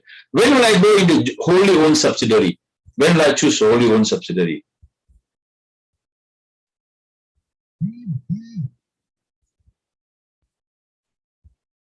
When do you think I'll choose a wholly owned subsidiary? Eva?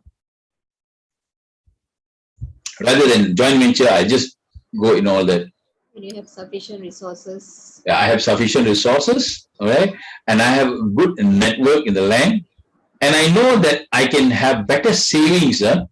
Better savings. Remember, I could talk about economies of scale by investing in the country. Then is when I'll go into a wholly owned subsidiary, and I have the resources, which means I have the manpower, I have the skill in order to manage the organization. Right? Remember, running an organization remotely is not easy. From your country, you run it remotely is not easy. So I have all the resources and skill in order to run. Then only I'll own the wholly owned subsidiary. Or if I have a subsidiary, I will gain some other advantages like tax rebates. Okay, this is one of the ways that I can do that. Right? So I open up a wholly owned subsidiary there. Right? So that's one of the For example, we were talking about the other day about offshore, right? Remember? We were talking about offshore investment. Offshore investment. Daisy there? Daisy is not here today, is it? No, Daisy is not here. Okay, doesn't matter. So when you talk about offshore investment, why companies want to set up a shop there, in office in Labuan, is it? Why? Because they can get tax-free. Tax-free, is it? I was just reading about ships. Do you know, like, we're talking about countries like some countries, the ships, the country ship will be registered in a country. For example, a Malaysian ship, even though it's from Malaysian company, but the ship won't be registered in Malaysia. It will be registered in another third country. Right? For example, countries like British Virgin Island, countries like Vanuatu, country like Liberia. A lot of shipping companies are registered in Liberia. Do you know that? Why do they do that? What is the reason they do that? Is because number one, taxes. Okay, and number two, laws. For example, if let's say it's if my ship is coming into Singapore, okay, I am based on the country where I am registered in. Okay, so if my country that I am registered the ship, has got very less controls, then I'm safe. But if my country has got a lot of controls, okay, then it's going to be difficult for me. Right? So that is why a lot of them are registered there. So that they have a wholly owned subsidiary, based in Liberia, country like Liberia, in Africa. A small country like Liberia is actually, their income comes in from all this kind of registration. Their income doesn't come in from any resources they have. The income comes in from registering your company in that particular country. So this is one of the ways that they make money. All right. Okay, so wholly owned subsidiary, what kind of environment? What kind of environment? Now, if let's say, for example, the country is very unstable, what do you suggest? If let's say, for example, I want to go overseas, but I find the country is very unstable, what is your strategy you should use? Exporting. Very good. I will go into exporting. If a country is politically unstable, we don't know what's going to happen, I will choose exporting, because I'm not going to go and open up a wholly owned subsidiary, pump in a few $1 million, maybe $1 billion there, and then suddenly a whole country is overturned, political situation, Kalangkabut, like what's happening in Malaysia now. Politically, we're very unstable, Remember, I talked about the thing. So we don't only have, I was listening to a talk by a professor from university yesterday about the situation in Malaysia, especially talking about economy. Right? So you're talking about how the situation is, because the government is saying that our economic recovery, our GDP is going to be 4.5%, which means up 4.5% from last year. Last year gone down already. Now we are coming up 4.5. That's what they're saying, like, so that's the economic recovery going to be. But then we have problems, right? We have problems. Why? Because we also not only have crisis, a medical crisis that we have, but we're also having a political crisis. Remember, I shared with you about Lebanon. Okay, how Lebanon is going through a huge crisis now because of what the political crisis that they have. In Malaysia also, we are having a political crisis now. A lot of companies, you talk about FDI, they're taking out the money out. They're not going to invest in Malaysia more, because they're worried about the FDI. So that's also the thing there. Okay. Okay. All right. Now, this is a very important question that will come, and it's very important for you to answer it in the right way. Okay. What are the main international business strategies? Okay. Remember, we talked about this. There are 4 strategies that companies can choose. When you want to explore to overseas, 4 strategies that you can choose. Okay. Now, what strategy would you recommend for a business in which the pressure for cost cutting is high for your product? That's a very good question. How do you answer this? How do you answer this particular question? First, what do? You talk about what? Explain about the international business strategy. Yes. So first of all, the first segment of the answer, you talk about the main business strategies. Okay. Now, what are the strategies the companies can use? If you want to export overseas, you want to expand overseas, what are the 4 strategies that companies can follow? Anybody can remember? Forgot already. Last week we learned. Is there a national strategy? Pardon? Transnational strategy. Yeah. Right. You're clever. Right. Okay, good. All right. So we have 4 types of strategies. Remember this one is very important. Okay. So we call it, this is from the Butler and Goshal metrics. Butler and Goshal wrote an article in 1989 where they came up with these 4 strategies companies can do. They did a research on many companies and they came up with 4 strategies. Right. One is called standardization strategy, export strategy, transnational strategy, and multi-domestic strategy. These are the 4 different strategies. Okay. Now, if you look at this, okay. So now what do? You explain the first part. You explain about this strategy. What is standardization? What is transnational? What is export? Okay. Right. Do I have the answer here? Wait, I did the answer somewhere here.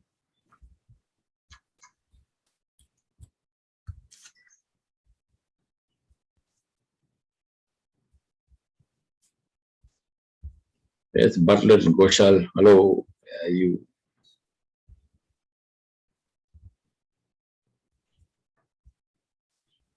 Okay, so this question also from a very long ago, 2 years ago question paper also there, right? They came out there. Right? Okay, now this is called the 4 different strategies. All right. Now you look at this. On one side is the global integration. Global integration means you want to be integrated all over the world, the same kind of a product, okay? And cost pressure. You want to reduce cost. You want to sell the cheaper. We don't want to be expensive, So that is the thing. So if the cost pressure is very low, okay, then what do you do?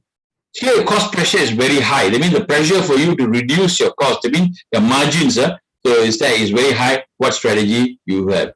Here is local responsiveness. That means when you go overseas, how much is it that the customers or the consumer want the product to be localized? Pressure for that, all right? For example, you take McDonald's, the pressure for the product to be localized is very high. Okay, people want, Malaysia, we want nasi lemak, we want what they call spicy, In some countries, they don't want spicy, right? So the local responsiveness is very high here, okay?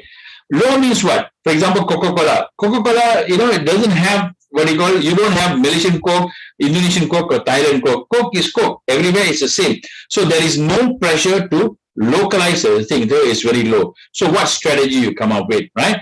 Okay, so in Bartlett and Koshal, they found out there are 4 different strategies that companies can come up with. Okay, first is called the global strategy. The global strategy means when the pressure for cost is very high. That means you really want to cut down the cost, is it? All right, what do? You come up with a global strategy. Global strategy is product manufactured and in different subsidiaries globally. All right, so what they do is like Caterpillar, Pfizer, what they do, they manufacture the product in different globally. For example, Pfizer's product is also manufactured in different parts of the world. For example, I think in Thailand also they manufacture Pfizer. If I'm not mistaken, some of our injection, vaccination, we are getting it from China, is it? Sorry, not China. We're getting it from Thailand, is it? Because where they also have AstraZeneca and they have Pfizer. So their strategy is because they want a lowest, cheapest cost, so they want to go closer to the consumer, closer to the one, so they manufacture it locally there, is it? So even Coca-Cola is the same. Coca-Cola, they don't export directly from US to come here, is it? What they do is they have a plant in Malaysia where they bottle it, they pack it here. Okay? So that's their global strategy. It's because they want to sell at the lowest price. Okay. Now, international strategy is like Amazon. Amazon is the same everywhere, all over the world. They have the same particular thing. Coca-Cola is also international. Coca-Cola is this strategy. So Amazon thing is there's no pressure, cost pressure, right? So their products manufactured and exported directly from the home country, right? Right from the home country is exported to here. So that's their strategy, Amazon strategy. Okay. Or we have the transnational strategy. Transnational strategy is something like Unilever, Starbucks. Okay, where what they have is there is a local responsive is high, but also cost pressure is there to reduce the cost, right? So they have a transnational strategy. Like Unilever, what they do is they have their own plants everywhere. Everywhere they have their own company. Unilever is a global company, but locally, they manufacture goods over there in each country. Then you have something like McDonald's. They have a high, responsiveness, but low in cost pressure. There's no listing on cost for them, is it? So McDonald's has a multinational strategy. So these are the 4 different strategies. Now back to the question. What is the question again? You remember? I got to go back there again. What are the main international business strategies? And what business strategy will you recommend for a business in which the pressure for cost cutting is high for your product? The pressure for cost cutting is high. Okay, now let's look at the chart. Which one is cost cutting is high? Cost cutting is high. So what do you recommend?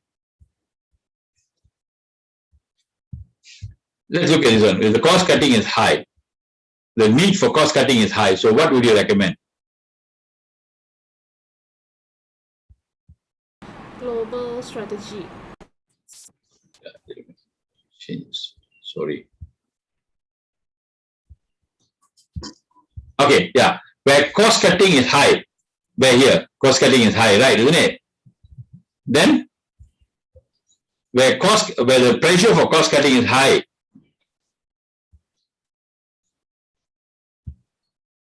pressure for cost cutting is high as well. You will have a global strategy, or you will suggest a what? Transnational strategy. Either these two. Okay, either these two. There's another question that they asked, I think sometime back in the same thing. You look at this question. In which where pressure for cost cutting is as well as product differentiation is high. What do you mean by product differentiation?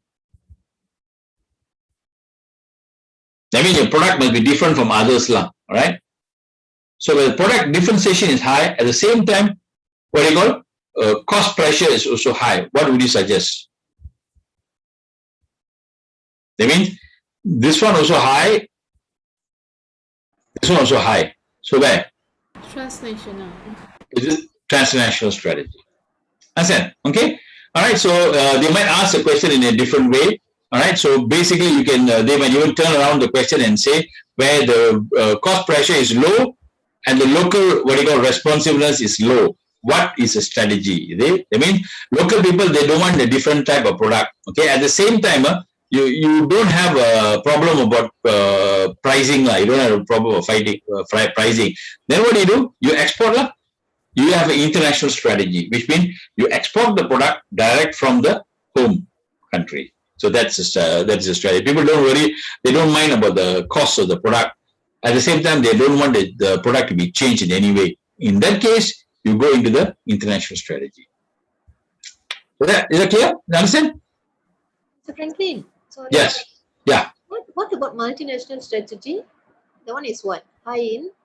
Okay. Multinational strategy is like McDonald's, where, okay, the local responsiveness is very high, which means people want a local type of food, right? Which suits their culture, suits their taste. So that's people want that kind of thing. If McDonald's brings in the McDonald's from US and come down here, people might not like it because Indians won't eat because it's all beef.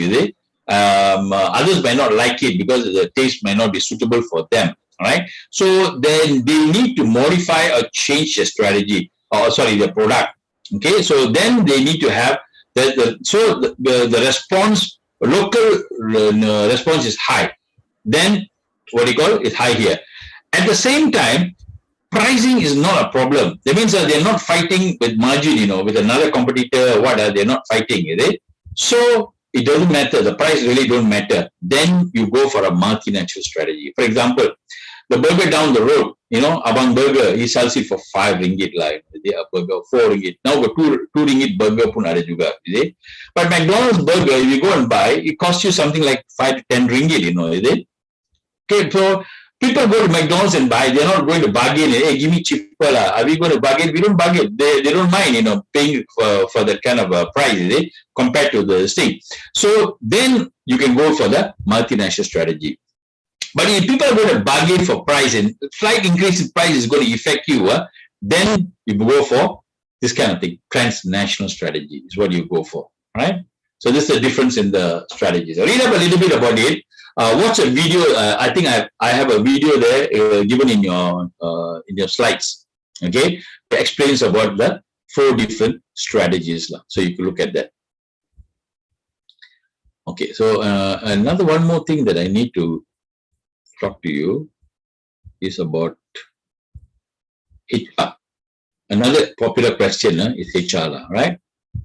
Okay, so this is 2018, exam 2018 one line. So some of it are repetition questions, modes of entry, Okay, this question came up. I don't know whether it will be this thing. Now, discuss the various entry in international market. And then they ask, if you are working for a small furniture company in Malaysia, which is interested to enter into the Middle East market, identify identify mode of entry to recommend to your employer, knowing that the Middle East market is vast but poses high risk. Explain. Okay, so this is a bit trick in the question, mode. So what they tell you is, if you want to enter, what would you suggest? What would you suggest for this kind of entry? Well, even now already have in the assignment, right? Assignment, you got a similar question, isn't it? Yeah. To North America. North America, right? Yeah. You're talking about halal, right? Isn't it? Sorry. Yeah. You talk about the halal in the North America. Similar kind of question. So here, what would you suggest here? What would you suggest? Now, understandably, you don't have a lot of time to do research. Okay, you only have what you call. This is supposed to be an exam paper. Supposed to be due in 3 hours. So what do you do? In Middle East is risky. So what kind of what would you suggest? Joint venture. Joint venture. Okay, good. Joint venture. Why? To minimize the risk. Okay, minimize the risk. And why would you choose a joint venture other than risk? And what else is there? Sharing technology. Pardon? Sharing the technology. Okay, you share the technology. The technology is yours. But I would say that, if you talk about joint venture, because they have a good network. Okay, so they have already got a network, they already got a marketing arm, you know, they already can go and sell already. Maybe they're already selling some other product, similar product, so easier for them to market your product in the Middle East. So that's one of the suggestion. You can also do exporting. Yes, if the risk is high, very high, then you can suggest exporting. That could be one of the ways that you could enter into the market, right? Okay, so basically that's the answer to the question. Any other questions? Okay, another question that is popular is this one. International workforce is very diverse. As a manager of a big firm, how do you pose to deal with various issues dealing to cultural and other differences? Right? Now, a lot of times we have this question: how would you react to culture? Earlier we talked about culture in marketing, right? Isn't it? The question. Now, culture in HR. How would you react to it? What would you do? Because different countries are different. So if you employ workers from a different country, they have a different culture. So how would you react to it? Okay, so this is one of the things. Now, this is where you talk about information inside your notes. You know, you're able to balance both centralized and decentralized activity. You need to improve the skill level of your employees. So they are able to handle centralized and decentralized activities. Centralized means from the home country, and decentralized means running from the host country itself, right? You need to get people that have broad experience across all areas of organizational activity, ability to see opportunity and constraint, have a sense of reality. So these are all the skills, you know, that we need to train them. Okay, so this is all in your notes, you know. You need to expose them to the culture. If you are going to send staff over there to that country, you need to expose them to the culture and working condition, provide information and refresher program, debriefing, and then assign them to overseas. So before you send your employees overseas, we need to train them on the working condition of the host country. All right.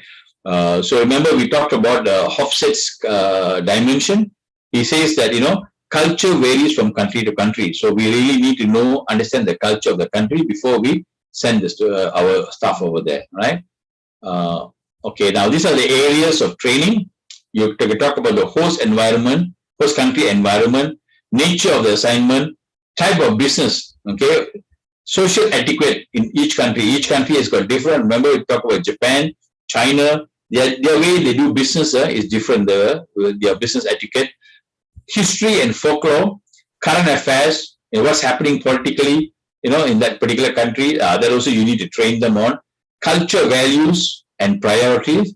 Geography, especially the city, like for example, when you culture in certain countries, you enter into the house, you must take out the shoe. In the Asian country, US, or they don't wear shoe inside the house. It's different, is it? So different kind of culture you need to teach them. Geography, you talk about different cities, you know, like in China. Like I remember when we were one of our companies, we were training people to send over people to China. We were training them, you know, even though they were locals, they were Chinese, but yet in China is different, is it? So we had to train them on all the different cities, you know.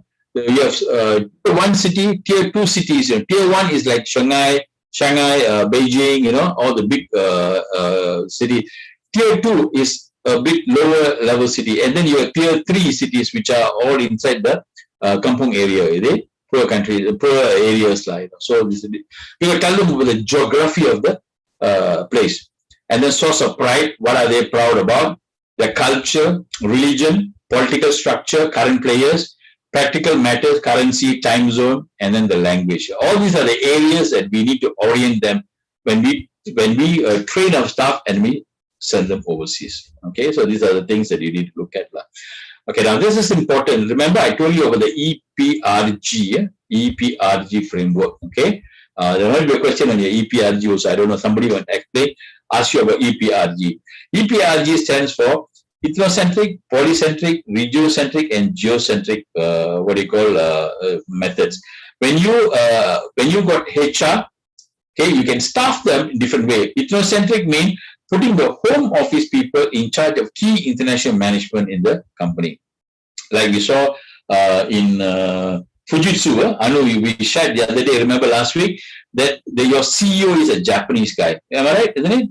Japanese guy. And then some of the key people are all Japanese. So they are following what you call ethnocentric approach in human resource, the Japanese type. Why they want to do that is because they want the culture same. Suddenly they come here, the CEO, Malaysian guy, come here and see how the way they all work is totally karangkabut. They don't like, because Japanese, they have a very strict work culture. It's very important for them. For them, it's very important, like religion for them. Work culture is like religion for them. The way you have to work has to be different. So they want to infuse that in every one of their subsidiaries all over the world, global listing, in their multinational, what they call branches. So they want to have that. So that is why they always follow the ethnocentric method in doing that. So that's one. Then you have the polycentric. Polycentric places local nationals in key positions and allows these managers to appoint and develop their own people. So this is another way where you have key people in the key in the particular country itself. Okay, so that's one of the ways that you could run the organization. For example, CIMB. When I talk about CIMB in Indonesia, CIMB, head of CIMB is not a Malaysian. He's a local in Indonesia itself. So they have a polycentric approach, and all the top level people are not from Malaysia. They're all from there, and which is run from over here. Even AirAsia have the same thing.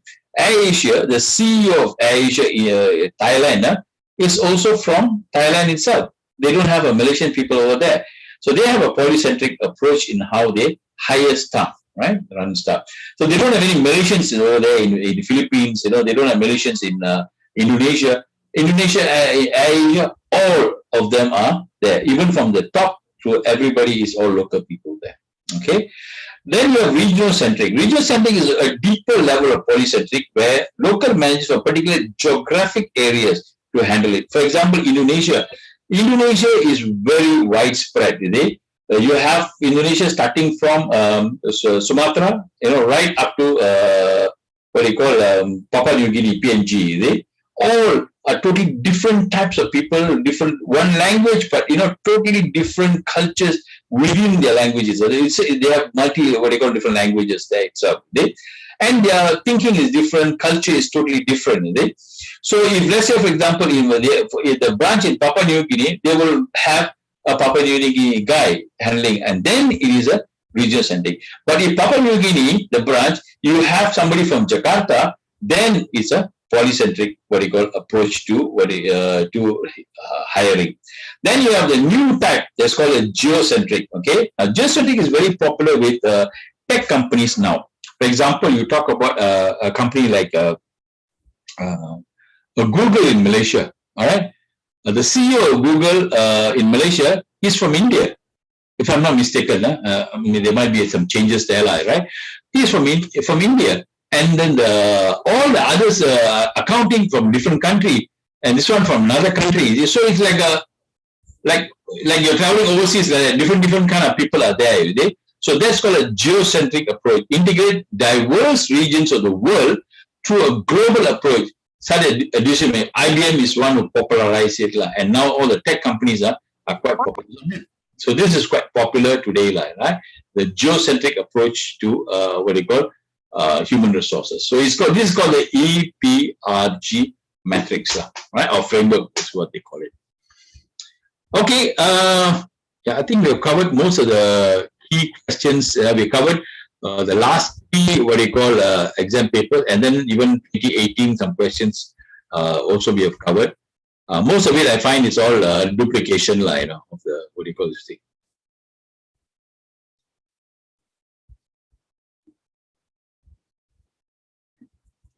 Okay. Again, same kind of question. This is in 2018 September. Talk about same thing. Globalization affected the business.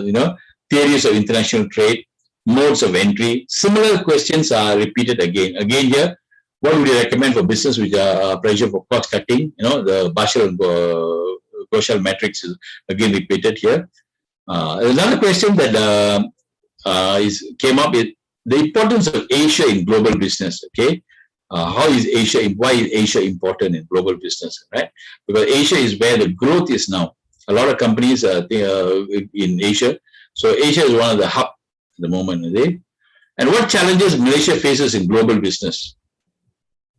Okay, so I don't know whether the question will come right now.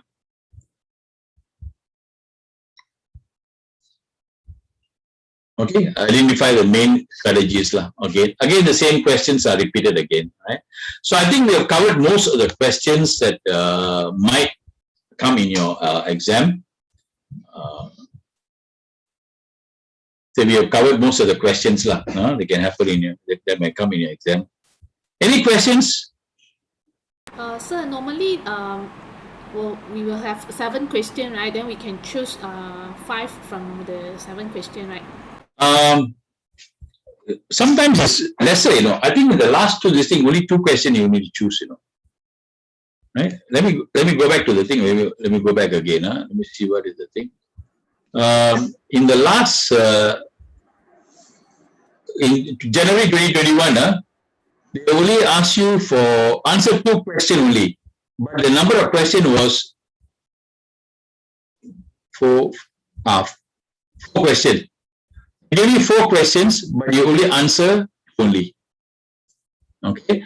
Previous semester, January 2020. Okay, you can see this. January 2020, also same. Let me just share the screen with you all.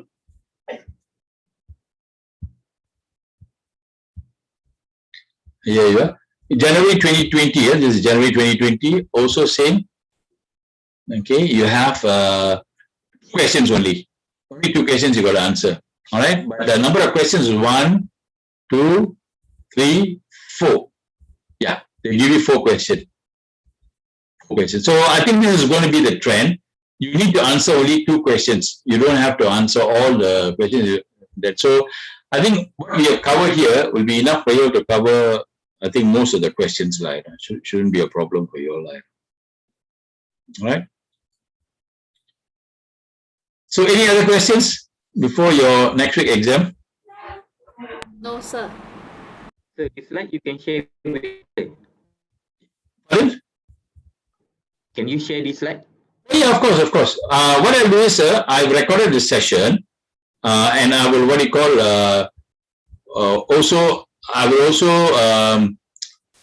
I will also upload it to the Google Classroom. Okay, I'll upload it to the Google Classroom. So what you can do is you can actually access it in the Google Classroom itself, like, you know. So the video plus this thing, I will upload it, like, you know, right? This video that we have discussion plus the slides, I will upload it to your Google Classroom. So by today, I will upload all of the information there. Okay, guys. All right. So all the best. And what I will suggest is before the exam, try to prepare some of the questions. But this question might come. These are the questions that are going to come. So I would suggest definitely something about globalization as disrupted COVID-19 show going to come one, right? Okay. So it's okay. That's it. No problem. You know, she said that you cannot communicate. It's in a noise environment, right? No problem, right? So that will come. Okay. The next question going to come is entry strategy. Okay. The next question might come is what are the different strategies that companies can adopt? Now, entry strategy is different. Strategy is different. Okay, remember that those 2 things, right? And then normally they'll talk about culture. Culture, a very famous question, all quite popular. How does culture affect, and what are the marketing things? The question that you ask about, right? So explain about that. Sometimes they don't use marketing. They just say how does culture affect the business, international business, right? Give examples. So you always give some examples, you know, from your thing, and please don't cut and paste. Right, if you're going to copy, you know, or you need to, you rephrase it, you know, and paraphrase it into your own words. Is that okay? All right. So don't worry, you have time. I think on August 8, 9 a.m. is where exam paper is, right? Once you get the exam paper, Deva, can you please send me 1 copy so at least I will know what kind of questions are coming. And if something really out of the ordinary, then maybe I can guide you all, right? But I think more or less it will be going to be the same thing. Please, they will send it to me by next week. I might forget it. All right. Okay. Thank you, guys. So, we finish at 3 o'clock. All right. So, thank you for your time. I will upload this. I'm stop the recording.